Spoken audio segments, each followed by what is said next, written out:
Well, how about it, y'all? This is Daniel Nicholson with Nicholson Farms, and welcome back to another video. In our last video, we left you off with, we had 3 little girls on the ground, 3 Kiko babies, or half Kiko babies on the ground.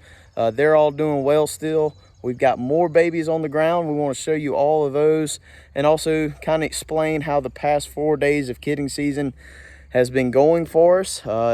We started kidding exactly 4 days ago, and it has been a busy and hectic 4 days since. Not as relaxed as I'd like for kidding season to go, but we're going to get all into that, and we're going to show you all the new babies. And we've got a little situation down at the barn after I explain what's been going on that we're going to walk down there and show you. We also supposed to get some more rain this afternoon. It's actually drizzling now. I want to get some hay in the barn underneath those little shelters that we have for the goats.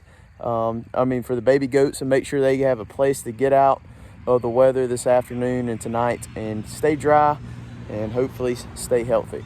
So let's get to it, and I hope you enjoy the video. Since the last video, we have had 6 baby goats born. They're all born yesterday during a pretty rough day. Yesterday, about lunchtime, I came home for my lunch break to check on all the babies and make sure no mamas were in labor. And I found a mom that had twins, and one was pretty small. The mom was cleaning them both off. She was taking care of both of them. I could tell the one was a lot weaker than the other, but I had to get back to work. But I guess luckily / not so luckily, Newberry County, or the whole South Carolina, really was under a huge storm watch. There's actually some tornadoes right up the road from us, probably about 10 miles, and we kidded 6 goats in all that weather. So Maddie is actually a special eds teacher. She got out of school at 11 o'clock. They released all the kids early, so she was able to get to the farm, and I am so glad she was able to, because the one that was a lot weaker, it just never got up, never got on its feet. So she decided to take it to the house, put it in the bathtub, warm it up, and we tried to get it going, The baby is still with us. We're going to show you that here shortly, and show you the situation with her. But in the meantime, while we were getting, literally we got 4 inches of rain in our rain gauge yesterday. Through all that, we had 3 babies born literally in the middle of that rainstorm. In a matter of 6 hours, we got 4 inches of rain. Our yard was completely flooded. I'll show you a little short picture of that.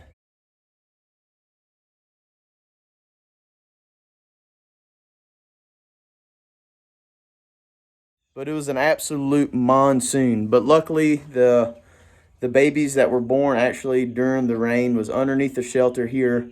They're doing well. I'm about to flip the camera around and show you those. And then we'll continue with the story of the babies, and we'll continue showing you some babies. So this big boy right here was born during the storm. He's doing pretty well. He's got a really good mom. I was really hoping she'd have twins again this year. She's got some kind of milk goat in her, so she puts on a huge bag, and she's able to feed her babies. I'm for sure this baby right here is going to grow out to be a big male, and he's looking good already. He hasn't really been out in the pasture yet. She hasn't brought him out there yet, but he's a pretty good sized kid for us. Over here in the other stall, we've got this mama. She's a first-time mom, and she gave us 2 more little girls. They're doing well. They haven't been out either, but one's a little bit bigger than the other, but they do look good. I tell you what, Clyde kind of marks up all his babies about the same. Mostly white with a couple brown spots here and there. So after the rainstorm, speaking of rainstorm, it's starting to rain pretty good right now. But after the rainstorm, I was still here pretty late last night. I was still working with that young baby that's kind of weak, but we're going to show you here in a second. But when I was pulling out, I noticed one doe that was kind of off by herself, and I shined the headlights over to her. I could tell she had some feet hanging out. So I came out here with the flashlight and kind of watched for a minute. And I think she would have had this baby by herself, but it being that it was 9:30, I was ready to get home. I wanted to go ahead and get my day over with. I went ahead and helped the mom out, and I'll show you the video right here.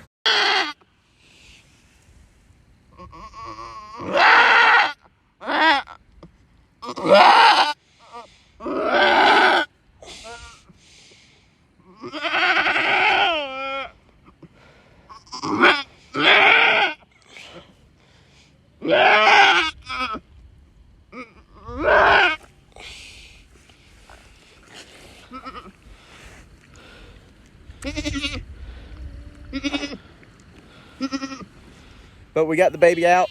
It is a very healthy boy. I was really hoping this doe would have two, but it's okay. She is also, no, she's a second-time mom. She had a really good daughter last year, and I was really hoping she'd give me two more. But we're gonna flip the camera real quick, and I'll show you this one. So this mama right here had this absolutely huge boy. He is really, really pretty. Whenever I think of Kiko goats, this is kind of the coloration I normally think of. He's a healthy boy. He was standing up last night within probably 2-3 minutes, already trying to nurse. She's a really good mom. She is also like the other black-headed one I showed you in the last video. She's got the same mom and the same dad. She is also 50% Kiko and 50% boar. Outstanding mom, good body. I love the size of this goat. I really wish he would have gave me two twin girls out of her, but I'll take one healthy boy over nothing for sure.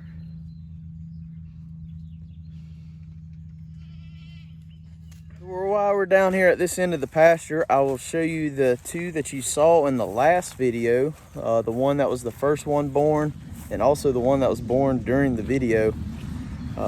Flipping around, I think they think they're twins. Their moms are twins, so they're always together. The babies are always together. I've seen the babies, both of the babies nurse off of both of the moms. So I think these two are gonna grow up thinking they're twins. They kind of look the same, but they're really doing well. They're getting around the pasture really good. And they were bedded down here at the other end of the pasture. They need to get their butts up to the barn before the rain comes. But let me show you them. So these are the two little girls. This one right here was our first one born. And then this one right here was the one born during our video. Their moms are anxiously watching. That's one of them, and then the other one is right there. So let's walk up to the top of the pasture. I'll show you that other little doe that was in the last video. She's doing really good. I've got a little situation to tell you about with that mom and that baby that I didn't realize whenever I made our last video. We'll explain all that in just a second. Let's get up there real quick. This is our other little doe. I really, really like this one. She is a go-getter. This little thing will get all across the pasture, and she will move pretty good. She's got the same mom or same bloodlines as the mom that I showed you just previously with that pretty big little boy that's brown and white. Really happy with this little group right here. With that, I got to share some bad news. This mom actually had twins, and I did not realize it whenever we made our last video. The baby she had, I guess she had them behind this brush pile right here, and I didn't see it. And whenever I got here, she had the baby down the hill a little bit, and the baby was up doing good, and I just assumed she had one. I didn't really walk the pasture. Unfortunately, she had a baby behind that brush pile. It was a little boy, kind of looked very similar to that one that's brown and white. And I don't know if it's because it's a first-time mom. And unfortunately, she did not get the sack off the baby's mouth. Whenever I found it, it still had the sack over its nose, over its mouth. So it wasn't able to breathe. I think it suffocated. It's a terrible situation. She is a first-time mom. So I don't know if I want to knock her for that or not. As long as she raises that baby for me, I think we'll be all right. It's a sad situation, so we did lose that one. And while we're talking about losing things, let's get back into our whole situation of abortion that we talked about several videos back. I thought we were over it now that we're getting healthy babies, but I had a doe go into labor today. Came home lunchtime, about 11:30, and I had a doe that was kind of by herself, so I had some drainage hanging out of her. And I had to get back to work, so I was trying to get out of work as soon as I could to get home to check on her. And whenever I got out here, she had 2 stillborn kids. They were about 2 weeks too early, and I don't know if they're in the time frame that I could have took them to the lab or not. To be honest, I kind of wanted to, but at the same time, I spent so much money getting that blood drawn that I still don't have results for, so I didn't do that. I'll show you the doe that did that, and she's going to be on the cull list as well, and it's just part of it, I guess. I mean, I don't know what to make of the situation. I'm hoping the blood results will get back and kind of explain to us what exactly is going on with this goat herd. This is the doe right here that decided to abort today or have stillborn kids. Like I said, they're about 2 weeks early. This doe right here was on the borderline of getting culled last year. She has always had worming issues. Always constantly having to worm her. I don't know if that played into a factor. I don't think so. I just think she's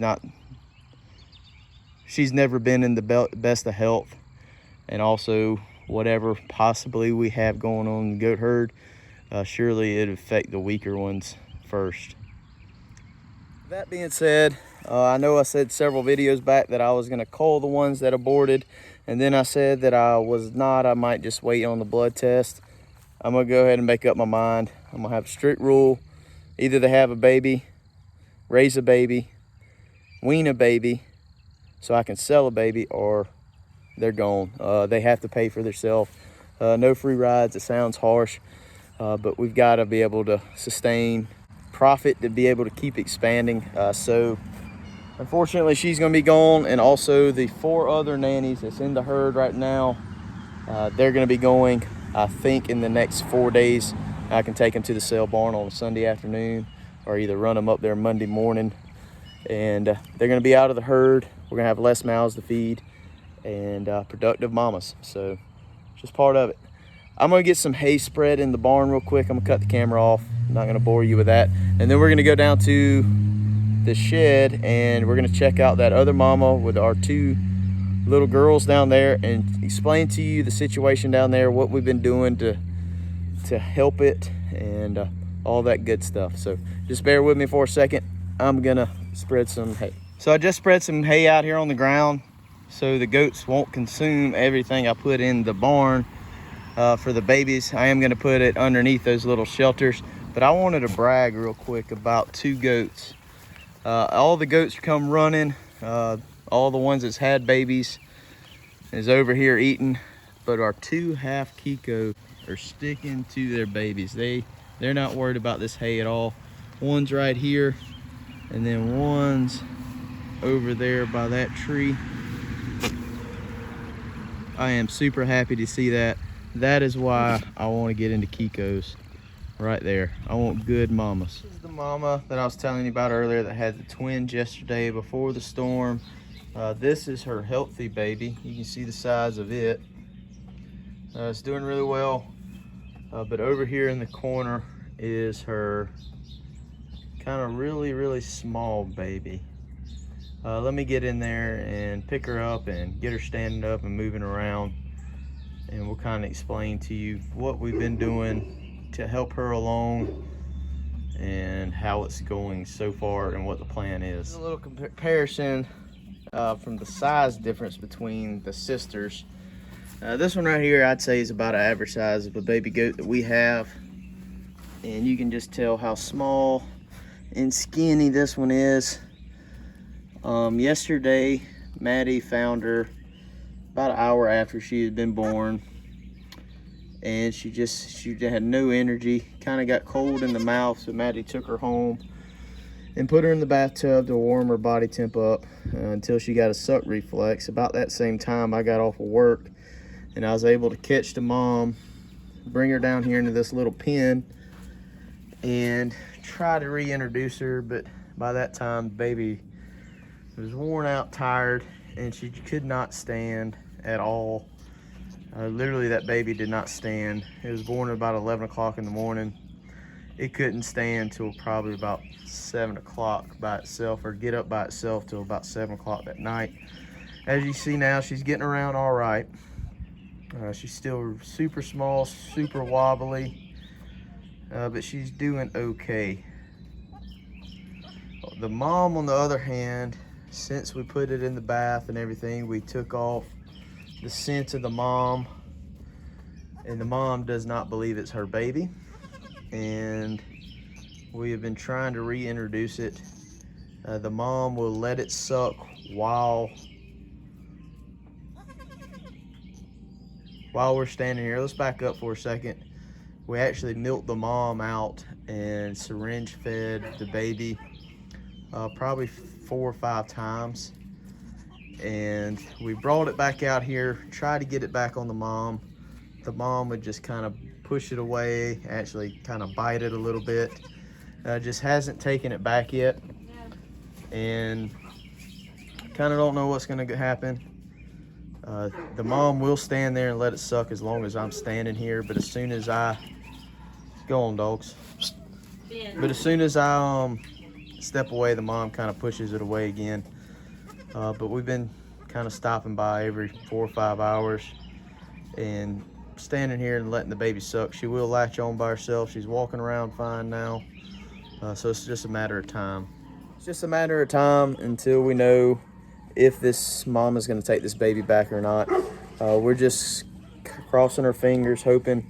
We're probably going to give it another 24 hours till we make that decision. I've already got somebody lined up, some good friends of ours that lined up, that I've offered to bottle feed it. We don't have time to bottle feed a baby. Sorry, I want to hold her. With the wedding coming up and all our friends getting married at the same time, and just a lot of different things coming up, we don't have the time to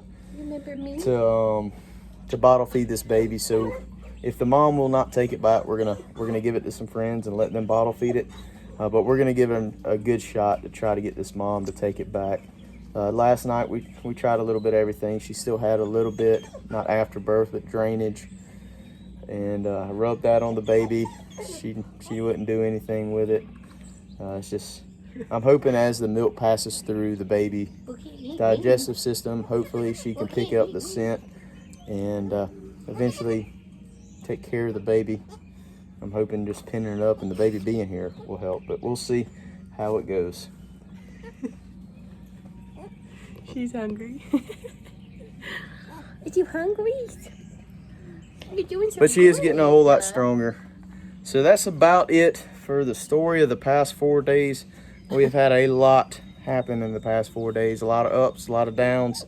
I will say this, other than this baby right here, every live baby that's been born is full of energy, doing really well. Some of the moms, I want to beat them, but the babies themselves have been super active and healthy. So we're happy with that, and hopefully that's a Kiko trait, and that'll continue to grow in the herd as we cull and keep some of these young babies out of our Kiko buck. But we're gonna get this baby fed. She's acting like she's hungry. We really appreciate you hanging out with us. If you haven't already, please hit that subscribe button, hit the like button, hit the notification bell, and we'll see you on the next one.